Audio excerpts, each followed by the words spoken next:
Hello friends, welcome to the learning classes में आप सभी का स्वागत है। जैसा कि आप लोगों को पता है कि बिहार स्टेट 2025 के बारे में जो ना नोटिफिकेशन या फिर कह लीजिए जो ना बयान ऑलरेडी शिक्षा मंत्री ने प्रेस कॉन्फ्रेंस में दे चुके हैं कि ये इनका जो फॉर्म फिलअप होगा वो आज से होने वाला है। अभी हम लोग जो ना इंतजार करेंगे क्या शाम तक जो ना नोटिफिकेशन देखने को मिलेगा। अभी तक ऑफिशियल नोटिफिकेशन अभी तक नहीं मिला है, लेकिन उससे पहले हमें बहुत कुछ जानना जरूरी है स्टेट के बारे में। जो आप लोगों के लिए जो भी स्टेट 2025 चाहे वो फर्स्ट पेपर हो या फिर जो ना सेकंड पेपर दे रहे हो, दोनों पेपर के लिए बहुत ही महत्वपूर्ण जो इंपॉर्टेंट इंफॉर्मेशन जानकारियां वो देना आप लोगों को जरूरी है। क्या आप इसके लिए तैयार हो? तो जी हाँ, आप तैयार हो जाइए, कमर कस लीजिए। अगर आप तैयार भी नहीं है तो आज से तैयार हो जाइए, क्योंकि आज से नोटिफिकेशन आने वाली है। दोस्तों आगे बढ़ते हैं। इस वीडियो में हम लोग इस वीडियो में डिस्कस करने वाले हैं कि जो बयान में बोला गया शिक्षा मंत्री की तरफ से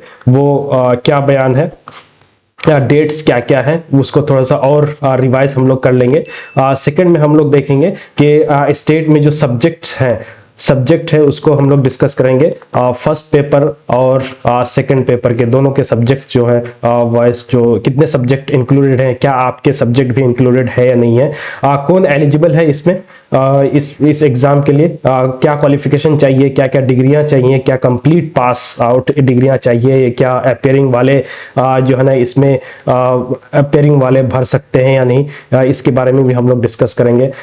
फोर्थ में हम लोग डिस्कस करेंगे कि जो है ना एज लिमिट क्या है, इसके लिए एज क्या है। फिफ्थ में हम लोग डिस्कस करेंगे कि इसका पैटर्न क्या है, एग्जाम का पैटर्न हम लोग डिस्कस करेंगे। और सिक्स में हम लोग डिस्कस करेंगे कि पासिंग मार्क्स कितना है। दोस्तों पासिंग मार्क्स कितना है इसके लिए। इसके बाद सातवें में हम लोग डिस्कस करेंगे कि इसका सिलेबस क्या है। सिलेबस जो ना जानना बहुत जरूरी है। सिलेबस को पॉइंट बाय पॉइंट व यूनिट वाइज जो है ना इस तैयारी करेंगे तो आप पास हो सकते हैं। और फिर सिलेबस के बाद लास्ट में हम लोग डिस्कस करेंगे कि क्या स्ट्रैटेजी रहेगी या क्या स्ट्रैटेजी रहनी चाहिए स्टेट की तैयारी के लिए, ताकि आप पास हो जाए। दोस्तों बिना किसी देरी के हम लोग चलते हैं, स्लाइड बाय स्लाइड जो है ना हम लोग डिस्कस करेंगे। ये ऑलरेडी जो ना नोटिस उस दिन जब शिक्षा मंत्री जो है ना ऑनलाइन तो नहीं बल्कि मीडिया के सामने प्रेस कॉन्फ्रेंस कर रहे थे, तो वो ये डेट दे चुके हैं कि TRE-4 के तहत बिहार के लोक सेवा आयोग के माध्यम से कुल सीट जो है ना 27,910 सीट शिक्षा मंत्री ने बताया था कि ये अभी जो है ना प्रस्तावित है, कंफर्म नहीं है। इससे ज्यादा हो सकता है क्योंकि कुछ जिलों से जो है ना सीटों का जो डिटेल है वो नहीं आया था। लेकिन TRE-4 के डेट्स का जो नोटिफिकेशन तो नहीं आया है, लेकिन जो है ना एग्जाम डेट्स जो है ना अभी आ चुका है। एग्जाम डेट्स ये है कि 16 दिसंबर 2025 से 19 दिसंबर 2025 तक एग्जाम ले लिया जाएगा। ये खुशखबरी है। और इसका जो रिजल्ट अनाउंस किया जाएगा वो 20/1 यानी 20 जनवरी 2026 से 24 जनवरी 2026 के बीच में इसका रिजल्ट अनाउंस किया जाएगा। ये अभी तक का डेट है, लेकिन नोटिफिकेशन आना बहुत ही जरूरी है। जब तक नोटिफिकेशन जो है ना नहीं आता है दोस्तों, तब तक जो है ना ये कंफर्म डेट है, ये टेंटेटिव डेट्स है। नोटिफिकेशन जैसे ही अगर आ जाता है इलेक्शन से पहले, तो हम लोग फिर जो है ना ये डेट्स पे भरोसा करना और थोड़ा सा आसान हो जाएगा। अभी तो भरोसा कर सकते हैं क्योंकि शिक्षा मंत्री की तरफ से दिया गया है। भरोसा भी इतना पुख्ता नहीं हो पाता क्योंकि बहुत सारे डेट्स पहले बताए गए हैं, बहुत सारी सीटें बताई गई थी, लेकिन वो सारी सीटें सारे इंफॉर्मेशन गलत निकले।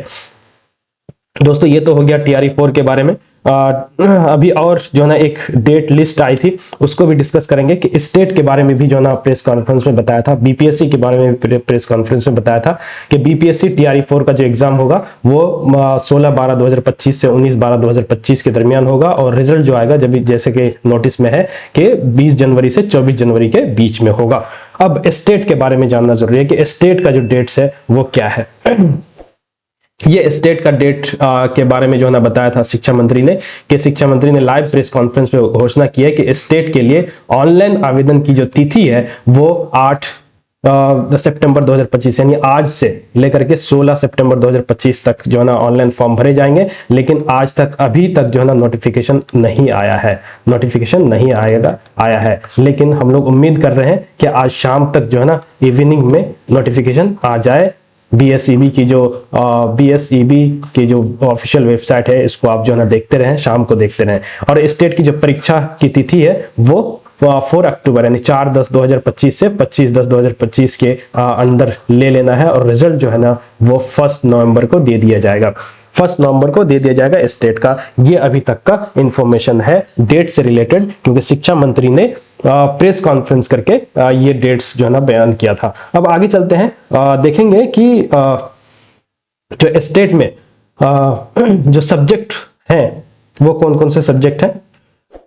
ये जो स्टेट में आप लोगों को पता होना चाहिए, अगर स्टेट की बात करें दोस्तों, तो स्टेट में पहला पेपर जो होता है वो 9 to 10 के लिए होता है, 9 to 10। और सेकंड पेपर जो होता है वो 11 to 12 वालों के लिए होता है, 11 to 12 वालों के लिए होता है।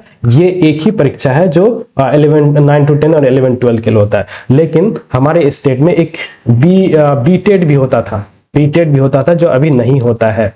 बीटेड का जो फर्स्ट पेपर है वो 1 to 5 के लिए होता है, और सेकंड पेपर जो है वो 6 to 8 के लिए होता है। और इसी लेवल का सीटेट में होता है दोस्तों, सीटेट में होता है, जो फर्स्ट पेपर 1 to 5 वालों के लिए है और सेकंड पेपर जो है ना 6 to 8 वालों के लिए। तो अभी जो बीटेट है वो नहीं हो रहा है, तो अगर आप सीटेट कर चुके हैं तो 1 to 5 और 6 to 8 अगर आप पास किए हैं तो फिर जो है ना 1 to 5 क्लास के लिए या 6 to 8 के लिए आप एलिजिबल होते हैं जॉब लेने के लिए या फिर बीपीएससी अप्लाई करने के लिए। तो बीटेट तो नहीं हो रहा है, लेकिन सीटेट अगर आपने पास किया है तो सीटेट पास करना जरूरी है। अगर किसी ने 1 to 5 जो है ना या 6 to 8 में वो करना है, जॉब में अप्लाई करना है, तो अगर आप सीटेट पहले से पास कर चुके हैं, तो सीटेट आपने पास कर रखा है, तो फिर आप 1 to 5 और 6 to 8 के लिए एलिजिबल है। अगर पास नहीं किया है तो बीटेट भी अभी नहीं हो रहा है दोस्तों, तो आपको लोगों को इंतजार करना पड़ेगा। तो ये है। अब देखते हैं कि सब्जेक्ट वाइज जो सब्जेक्ट क्या क्या है। अब जो एस्टेट है उसमें भी जैसे कि मैंने बताया, एस्टेट में 2 पेपर है, फर्स्ट पेपर और सेकंड पेपर। अच्छा, फर्स्ट पेपर की ये लिस्ट है सब्जेक्ट, जैसे हिंदी है, उर्दू है, बांग्ला, मैथिली, संस्कृत, अरबी, फारसी, भोजपुरी, अंग्रेजी, गणित, विज्ञान, सामाजिक विज्ञान। इसके अलावा भी बहुत सारे पेपर्स हैं और पेपर्स हैं। जब भी नोटिफिकेशन आएगा तो उसमें पूरी लिस्ट देखी जाएगी। और ये जो सेकंड पेपर है इसमें भी उसी तरह के सब्जेक्ट है, हिंदी, उर्दू, अंग्रेजी, संस्कृत, बांग्ला, मैथिली, मगही, अरबी, फारसी, भोजपुरी, पाली, प्राकृत, गणित, भौतिक विज्ञान, रासायनिक विज्ञान, जंतु विज्ञान, इतिहास, भूगोल, राजनीति शास्त्र, समाज शास्त्र, अर्थशास्त्र, दर्शन शास्त्र, मनोविज्ञान, ग्रह विज्ञान, वनस्पति विज्ञान। ये सारे सब्जेक्ट हैं। तो ये सारे सब्जेक्ट का मतलब ये है दोस्तों कि ये सारे सब्जेक्ट से अगर आप बीएड किए हैं तो उसी सब्जेक्ट से आप जो है ना ये सेकंड पेपर या फर्स्ट पेपर आप देंगे। लेट्स से अगर उर्दू है, उर्दू में अगर आपने बीए जो है ना उर्दू से किया है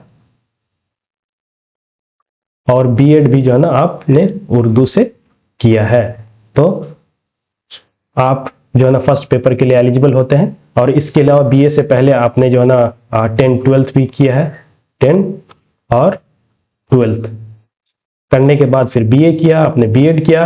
ये तीनों चारों डिग्री जो है ना पास होना चाहिए, तब जाकर के आप फर्स्ट पेपर के लिए एलिजिबल होते हैं। 10th 12th BA Urdu, BEd Urdu, यानी उर्दू सब्जेक्ट के लिए ये मैं जो है ना क्वालिफिकेशन बता रहा हूँ। उसी तरह हर सब्जेक्ट के लिए जो है ना क्वालिफिकेशन है। फर्स्ट पेपर के लिए 10th 12th BA, 10th 12th BA और बीएड फर्स्ट पेपर के लिए। और सेकंड पेपर के लिए इन्हीं सारी चीजों के साथ आप प्लस में जोड़ लीजिए एमए अगर आपने किया है 10th 12th बीए और बीएड के साथ साथ एमए अगर किया है तो सेकंड पेपर के लिए आप एलिजिबल होते हैं। और इसके साथ ही आप जो है ना 11 12th के लिए 12th क्लास के में जॉब के लिए, टीचर की जॉब के लिए आप एलिजिबल होते हैं जब आप स्टेट पास कर लेंगे, सेकंड पेपर पास कर लेंगे। तो ये क्वालिफिकेशन था। ये जो है ना सब्जेक्ट थे, इन सब्जेक्ट के साथ साथ जो है ना आप स्टेट का फर्स्ट पेपर और सेकंड पेपर दे सकते हैं। आगे बढ़ते हैं दोस्तों, अब देखते हैं एज लिमिट क्या है। एज लिमिट के बारे में हम लोग डिस्कस करेंगे। एज लिमिट जो है ना अनारक्षित का मतलब होता है अनरिजर्व्ड, यूआर लिखा रहता है, या फिर जनरल। जनरल जो पुरुष है उसके लिए जो 37 वर्ष एज लिमिट है, और अनारक्षित महिला के लिए जो है ना 40 वर्ष है। उसी तरह ईबीसी और ओबीसी, ईबीसी प्लस ओबीसी के लिए 40 वर्ष है। उसके बाद अनुसूचित जनजाति यानी एससी के लिए 40 वर्ष, अनुसूचित जनजाति पुरुष महिला दोनों एसटी 42 वर्ष है, 42 वर्ष है। यानी अगर आप जनरल कैटेगरी से आ रहे हैं, अगर आप पुरुष है तो 37, अगर महिला है तो 40, ठीक है 40 है। ओबीसी अत्यंत पिछड़ा या ईबीसी और ओबीसी के वालों के लिए भी 40 है, चाहे आप पुरुष है या महिला है, चाहे आप पुरुष है या महिला है। ओबीसी वालों ईबीसी वालों के लिए 40 वर्ष है। अनुसूचित जनजाति चाहे महिला हो या पुरुष हो, एससी वो 42 है, और अनुसूचित जनजाति के लिए 42, ये भी 42 है। तो ये था एज लिमिट। अब आगे बढ़ते हैं, आगे हम लोग डिस्कस करेंगे जो एग्जाम का पैटर्न है। दोस्तों एग्जाम का जो पैटर्न है वो आपका मेन सब्जेक्ट एक होता है, जो जैसे कि हमने सब्जेक्ट अभी डिस्कस करा कि फर्स्ट पेपर में कुछ सब्जेक्ट होते हैं, पीछे चल करके देख लेते हैं। ये जो सब्जेक्ट है फर्स्ट पेपर के लिए, और ये भी सेकंड पेपर के लिए सब्जेक्ट है। तो आपका मेन सब्जेक्ट हो गया। अब मेन सब्जेक्ट से जो क्वेश्चन आता है वो टोटल क्वेश्चन 100 होता है, और 100 मार्क्स का ही होगा दोस्तों, 100 मार्क्स का होगा। अब दूसरा जो सेक्शन है पैटर्न का, art of teaching and other skill. एक आर्ट ऑफ टीचिंग है और फिर एक अदर स्किल है। अब आर्ट ऑफ टीचिंग से 30 क्वेश्चंस होंगे और मार्क्स 30 होंगे, तो 130 हो गया। अब अदर स्किल्स जो होता है वो अदर स्किल्स में general knowledge, environmental science, mathematical aptitude और लॉजिकल रीजनिंग, ये 5-5 नंबर के होते हैं। 5-5 नंबर के इसमें से आते हैं, और ये अदर स्किल्स में आता है। इसे अदर स्किल्स बोलते हैं। और आर्ट ऑफ टीचिंग, शिक्षण कला जिसको बोलते हैं हिंदी में, उससे 30 मार्क्स के आते हैं। तो 5-5 मिलकर के 20 नंबर्स के ये हो गए, 30 मार्क्स आर्ट ऑफ टीचिंग के हो गए, और सब्जेक्ट मेन सब्जेक्ट ये हो गए 100 मार्क्स, आर्ट ऑफ टीचिंग के हो गए 30 मार्क्स, और अदर स्किल्स के हो गए 20 मार्क्स। तो कुल मिला के 50 मार्क्स के क्वेश्चंस होंगे, और 50 मार्क्स जो है ना टोटल मार्क्स होगा। इसमें याद रखिए कि नेगेटिव मार्किंग नहीं होता है, नेगेटिव मार्किंग नहीं होता है दोस्तों, नेगेटिव मार्किंग नहीं है। तो दबा के आप जो है ना तुक्का लगा सकते हैं, ये याद रखिए, दबा के तुक्का लगा सकते हैं। आगे बढ़ते हैं, अब देखते हैं कि कितना मार्क्स जो है ना जरूरी है इस एग्जाम को पास करने के लिए। अब देखिए, सामान्य जनरल कैटेगरी से अगर आप हैं तो 50% मार्क्स आपको लाने हैं। 150 को 2 भाग में अगर आप बांटेंगे तो 75 होता है। 75 नंबर्स आपको जो है ना लाना है, अगर आप जनरल कैटेगरी से हैं दोस्तों। अगर जनरल कैटेगरी में अगर आप नहीं है, पिछड़ा वर्ग में है या फिर अत्यंत पिछड़ा वर्ग में है, तो पिछड़ा वर्ग के लिए 45% लाना है, और अत्यंत पिछड़ा वालों के लिए 42.5%। अगर आप अनुसूचित या अनुसूचित जनजाति, एससी और एसटी वालों के लिए, एससी या एसटी दोनों लोग जो है ना 40% अगर लाएंगे तो वो पास हो जाएंगे। दिव्यांग जो इंपायर्ड होते हैं वो 40%, वो लोग भी, महिला के लिए भी 40% है। अगर आप महिला है तो आपको सिर्फ 40% चाहिए, और घट जाएगा 75 से, और घट जाएगा, यानी 60 to 70 के बीच में आपको लाना है, और आप जो है ना पास हो जाएंगे। ये बहुत ही आसान होता है सी टेट के मुकाबले में। सी टेट में ज्यादा नंबर लाना पड़ता है दोस्तों, इस वजह से जो है ना इसके मुकाबले में जो है ना, हालांकि ये 9 to 10 और 11-12 के लिए एग्जाम होता है, इसमें ज्यादा जो है ना भारी क्वेश्चंस या फिर जो है ना परसेंटेज ज्यादा होना चाहिए, लेकिन बहुत कम है, आप आराम से ला सकते हैं। इसी वजह से 1 महीने में अगर आप सोच रहे हैं कि 1 महीना बचा है और अब तैयारी कैसे करें, तो ज्यादा जो है ना सोचने की जरूरत नहीं है। हम लोग जो है ना आराम से तैयारी करेंगे, और unit wise point two point जो हम लोग अभी सिलेबस में डिस्कस करेंगे वो हम लोग क्लास करते जाएंगे, और 1 महीने में हम लोग कवर कर लेंगे, और आराम से आप पास हो जाइएगा। आगे बढ़ते हैं, अब देखते हैं यूनिट वाइज जो है ना हम लोग सिलेबस डिस्कस करेंगे। हम लोग सिलेबस में क्या पढ़ा कि मेन सब्जेक्ट एक होता है, दूसरा होता है कि आर्ट ऑफ टीचिंग होता है, आर्ट ऑफ टीचिंग, और तीसरा होता है other skills. Other skills main subject से 100, आर्ट ऑफ टीचिंग से 30 और अदर स्किल से 20% आते हैं। तो ये तीन जो सेक्शन है सिलेबस का। तो हम लोग मेन सब्जेक्ट जो उर्दू वाला सब्जेक्ट है हम लोग डिस्कस करेंगे। ये इसका सिलेबस है। कलमा और उसकी किस्में होता है पहला जो पॉइंट है, और इस्म और उसकी किस्में है, ज़मीर और उसकी किस्में है, सिफत और इसकी किस्में है, फेल और उसकी किस्में है। हम लोग ऑलरेडी जो है ना क्लासेस कर चुके हैं कलमा पे, इस्म पे, ज़मीर पे, सिफत पे। हमारी जो है ना क्लासेस ऑलरेडी हो चुके हैं। अभी हुरूफ पे चल रहे हैं। जैसे ये हुरूफ पे क्लासेस अभी खत्म होने वाले हैं, ये भी खत्म हो जाएगा दोस्तों। इसके अलावा फेल और इसकी किस्में पे वो होगा क्लासेस हम लोग करेंगे। फेल माजी और इसकी किस्में, मुतालिक फेल, जुमला और उसकी किस्में पे जो है ना हम लोग बहुत जल्दी खत्म करने वाले हैं। अगर ये जो क्लासेस हो चुके हैं अगर आपने नहीं देखा है तो प्लीज प्लेलिस्ट सेक्शन पे जाइए और उसको जो है ना प्लेलिस्ट के 1 by 1 क्लासेस करके जो है ना आप ये इस क्लास को अच्छे से करिए और ये टॉपिक आप कवर कर लेंगे बहुत जल्दी। इसके बाद साबिका और लाहिका भी हम लोग क्लास होने वाली है, मुतरादिफात से भी होने वाला है, कलमात, ज़रबुल अमसाल, तारीफ और जामे फहरिस्त, एराब के फ़र्क से माने का फ़र्क, अजदाद की जामे फहरिस्त, वाहिद और जमा की जामे फहरिस्त हम लोग पढ़ने वाले हैं। क्लासेस में हम लोग प्रैक्टिस करेंगे। एराब व अलामात और उनका इस्तेमाल, हरफ बर्दी, मतला, हुस्न मतला, काफिया, रदीफ और मक्ता की तारीफ, ये हम लोग जो है ना उर्दू शायरी के सेक्शन में ऑलरेडी कर चुके हैं। ये ऑलरेडी उर्दू शायरी के सेक्शन में, तो प्लेलिस्ट में जाइए और उर्दू शायरी के जो प्लेलिस्ट है उसमें जाइए और उसके क्लासेस आप कीजिए। वहां पे जो ना मतला, हुस्न मतला, काफिया और रदीफ और मक्ता की क्लास ऑलरेडी हो चुकी है। अलग से मैं जो ना इस पे जो सब्जेक्ट वाइज या फिर जो ना जो लफ्ज वाइज मतला, हुस्न मतला, काफिया, हेडिंग वाइज जो ना हम लोग क्लास कर लेंगे इसके बारे में भी। मुख्तलिफ असनाफ सुखन की तारीफ, गज़ल, मसनवी, कसीदा, रुबाई, यानी जो मुसल्लस जो होता है, मरसिया, आज़ाद नज़म, नज़्म मुअर्रह। हम लोग ऑलरेडी जो है ना गज़ल और नज़म को पढ़ चुके हैं, गज़ल और नज़म को पढ़ चुके हैं। तो ये क्लास आप जाकर के जो है ना प्लेलिस्ट से ज़रूर कर लीजिएगा। मसनवी और कसीदा, रुबाई ये हम लोग अभी पढ़ेंगे और मरसिया को भी पढ़ेंगे, तब ये जो है ना ये भी ख़त्म हो जाएगा। ये जो पॉइंट है 17 नंबर का ये भी खत्म हो। खुतूत नवेसी और मज़मून निगारी भी हम लोग पढ़ेंगे। ये आराम से हम लोग कवर कर लेंगे 1 महीने के अंदर, क्योंकि कुछ क्लासेस ऑलरेडी हम लोग कर चुके हैं। आगे बढ़ते हैं। ये आर्ट ऑफ टीचिंग वाला सेक्शन है जो 30 मार्क्स के आते हैं। 30 मार्क्स में टीचिंग एंड लर्निंग में मीनिंग, प्रोसेस एंड कैरेक्टरिस्टिक्स आते हैं।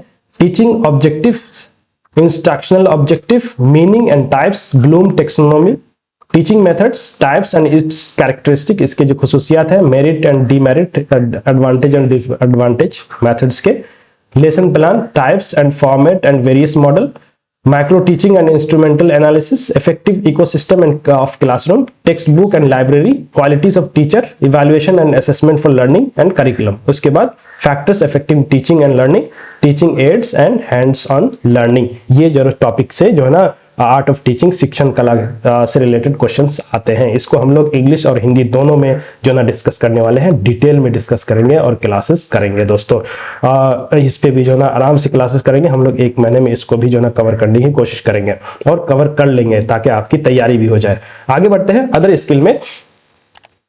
अदर स्किल में दोस्तों general knowledge, environmental science, mathematical aptitudes और लॉजिकल रीजनिंग, ये जो ना 5-5 नंबर के होते हैं। 5-5 नंबर के होते हैं, 5-5 नंबर के। ये इसके क्लास मैं नहीं लूंगा, प्लीज आपको मैं जो ना इसके लिए वेट नहीं कराऊंगा। दूसरे टीचर जो अगर other skills, general knowledge, environmental science, mathematical aptitude और लॉजिकल रीजनिंग अगर पढ़ाते हैं तो वहां से क्लास आप जरूर कर लीजिए। मैं जो है ना आप लोगों को 130 क्वेश्चंस के लिए मैं तैयारी जरूर कराऊंगा दोस्तों। आगे बढ़ते हैं। अब स्ट्रैटेजी क्या होनी चाहिए? All exam should be passed. अभी हमने कहा कि 10th plus 12th BA plus BEd, ये फर्स्ट पेपर के लिए, फर्स्ट पेपर के लिए ये पास होना चाहिए। सेकंड पेपर के लिए प्लस इन सारी चीजों के लिए प्लस MA कंप्लीट होना चाहिए, ये सेकंड पेपर के लिए। सेकंड पेपर के लिए जो है ना इन सारी चीजें 10 12 बीए बीएड के साथ एमए भी पास होना चाहिए। सेकंड पेपर के लिए ये पास होना चाहिए, सारे डिग्रीज आपके पास होना चाहिए। सिलेबस शुड बी क्लियर, अभी हमने डिस्कस करा सिलेबस आपके माइंड में क्लियर होना चाहिए। Every single topic should be covered from the syllabus. हम लोग एवरी सिंगल टॉपिक हम लोग कवर करने की कोशिश करेंगे। प्रैक्टिस क्लासेस होनी चाहिए जैसे कि क्लासेस में होंगी। प्रीवियस ईयर पेपर क्वेश्चंस की प्रैक्टिस हम लोग करेंगे। मैराथन क्लासेस हम लोग करने वाले हैं। जनरल स्टडीज के क्लासेस जो है ना आप प्लीज दूसरे यूट्यूबर से इस टीचर से जरूर कर लीजिए ये वाला टॉपिक सिर्फ। इसके अलावा ये जो स्ट्रैटेजी है इसको फॉलो कीजिए, आप आराम से स्टेट पास कर लेंगे दोस्तों। जैसे ही स्टेट पास कर लीजिएगा बीपीएससी 4 के लिए आप एलिजिबल हो जाइएगा। और एलिजिबल होते ही आपको फॉर्म भरने हैं और दिसंबर में एग्जाम देना है, और जनवरी में अगर रिजल्ट आता है तो उसमें आपको एक जो है ना पोजीशन और एक पोस्ट एक सिलेक्शन आपको लेना है। दोस्तों इस वीडियो में बस यहीं तक, मिलते हैं अगली वीडियो में, तब तक के लिए बहुत बहुत शुक्रिया। और अगर आज नोटिफिकेशन आता है तो नोटिफिकेशन के साथ हम लोग फिर से जो है ना डिस्कस करेंगे कि क्या क्या जरूरी है।